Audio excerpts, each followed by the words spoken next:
خبر عمران خان د مبارزې پرته نه تسلیمیږي او استعفا نه ورکوي.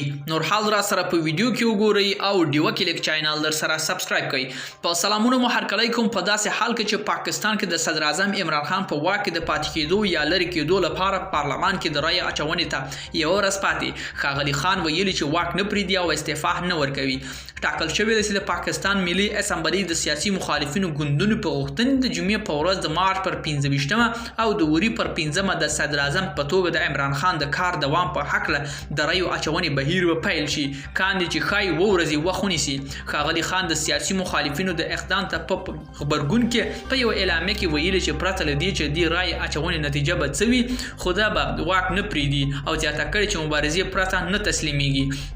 یو شمېر مبصرین او پاکستانی پارلمان کې د سیاسي مخالفینو ګوندونو غړي په دې اند دي چې تازه پرمختګونه داسې ښیي چې ګواګي د عمران خان او د پاکستان پوځ ترمنځ اړیکې تارسس شوی دی. ښاغلي خان پخوا ویلي چې پاکستان پوځ یې تر شا نه دی ولاړ، دا چې پوځ په هیواد او سیاسي چارو او جوړښتونو کې لاسوهنه نه کوي. ملګرو، دا و زموږ چمتو شوی ویډیو. که ستاسو دې ویډیو په اړه کم نظر پیشنهاد لرئ، موږ سره په کومنټونو کې شریکولی شئ او د لا ښکلو ویډیوګانو لپاره له موږ سره پاتې شئ. تر بیا ښې چارې.